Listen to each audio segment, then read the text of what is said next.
Vamos a dar comienzo a esta sesión coordinada por el doctor Cataño y por mí. Yo soy Javier Benavides.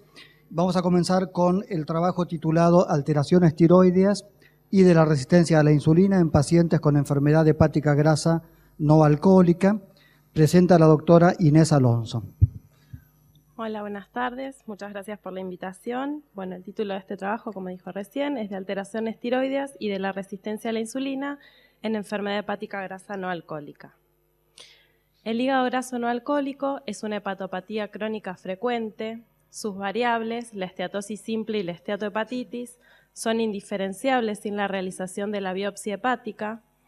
Como sabemos, el hígado graso es considerado el componente hepático del síndrome metabólico y esto se asocia a un incremento de la insulinoresistencia.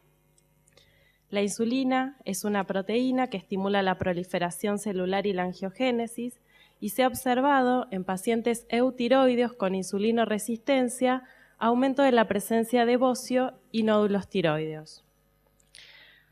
A raíz de que en pacientes con hallazgo incidental de aumento del volumen de la glándula tiroides y la aparición de nódulos, se encontraba el examen físico acantosis nigricans y acrocordones, se decidió como manifestación de insulinoresistencia, se decidió dosar en este grupo de pacientes insulinoresistencia y se comprobó que estaba aumentada, por lo que se concluyó que ante un aumento de la insulina circulante había proliferación celular a nivel tiroideo y esto se manifestaba como aumento del volumen glandular y aparición de nódulos.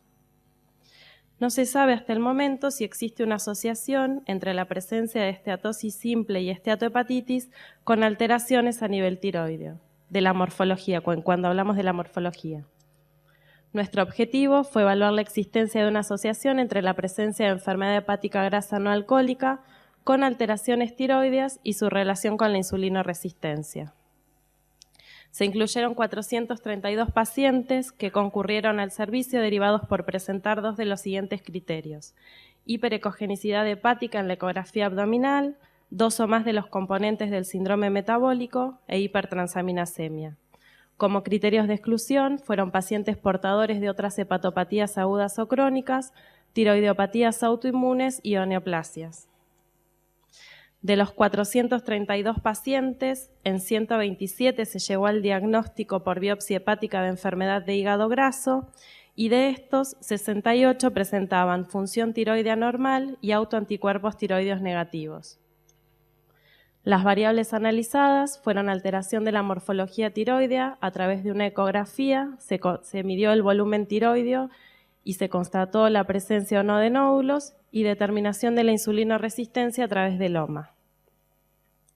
De los 68 pacientes, el 29%, que eran 20 pacientes, presentaron esteatosis simple y el 71%, que eran 48, esteatohepatitis.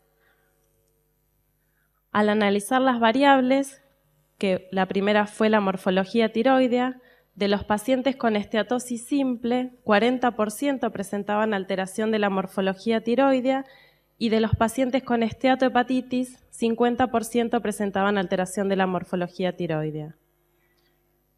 Cuando evaluamos la insulinoresistencia, vimos que 50% de los pacientes con esteatosis simple presentaban insulinoresistencia y el 70.8% de los pacientes con esteatohepatitis presentaban insulinoresistencia. Cuando comparamos ambos grupos, es decir, los pacientes que tenían esteatosis simple versus los pacientes que tenían esteatohepatitis, no encontramos diferencias estadísticamente significativas al comparar la presencia de bocio o nódulo a nivel de la glándula tiroidea y al comparar la presencia de insulinoresistencia en ambos grupos. Como conclusiones, podemos decir que las alteraciones de la insulinoresistencia del OMA son frecuentes en los pacientes con enfermedad de hígado graso, que se pueden observar además alteraciones de la morfología tiroidea en los pacientes con hígado graso y que estas alteraciones en nuestro grupo de pacientes no nos permitieron diferenciar la presencia de esteatosis simple o de esteatohepatitis. Muchas gracias.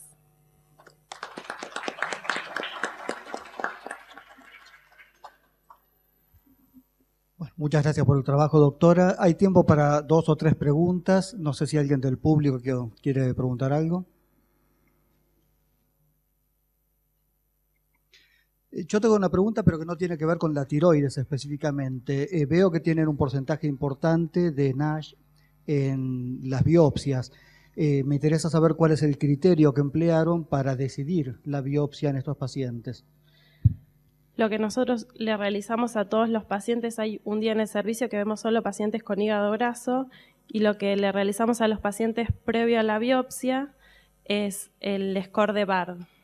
Y con eso muchas veces nos basamos a la biopsia. Si los pacientes son mayores de 45 años, también son pacientes que biopsiamos. Si los pacientes tienen sobrepeso u obesidad de larga data y si tienen alteración del hepatograma, después de excluir otras hepatopatías crónicas y si persiste luego del descenso de peso y demás la alteración del hepatograma, biopsiamos al paciente. O sea que usan un score de fibrosis, que es el BARD, sí, y parámetros clínicos y metabólicos. Exacto. No usan el FIB4 o el NAFLD Fibrosis Score. No, por ejemplo. Previo a la biopsia no. Bien, gracias. Doctor Besone. No sé si lo presentaste, a lo mejor no lo vi, pero ¿hiciste un cuadro comparativo de los anticuerpos antitiroideos? Vos dijiste que eran... Los pacientes, para ingresar al estudio, les dosábamos, les medíamos los anticuerpos antitiroideos y eran negativos en todos los pacientes que estudiamos. ¿En todos los pacientes los anticuerpos? No en todos los pacientes. De los 127 pacientes a los que les realizamos la biopsia hepática, los 68 que evaluamos tenían función tiroidea normal y autoanticuerpos negativos. Y no estaban bajo tratamiento con hormonas tiroides. Porque había pacientes eutiroideos, pero que estaban también en tratamiento con T4. ¿Y eso no les llamó la atención? Sí, hay muchos pacientes que tienen a bajo título anticuerpos positivos sin alteración de la función glandular incluso. Igual necesitamos un N más grande para poder analizar esos datos. Otra preguntita. Dijiste que la insulinoresistencia la habían encontrado en el 70% de los NASH.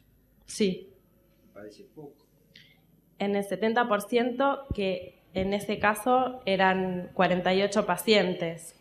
O sea, en el contexto de todos los pacientes está presente en más cantidad, arriba del 80%, cuando analizamos todos los pacientes. De cualquier forma, ¿no es cierto? Prácticamente la insulinoresistencia es la que manda la aparición del NASH. Entonces, tendría que darse en el 100%. No, pero está descrito que el porcentaje es más o menos el que dice la doctora, ¿eh? Hay pacientes que tienen otros factores metabólicos y no necesariamente insulinoresistencia. Como también hay pacientes obesos metabólicamente sanos, ¿no?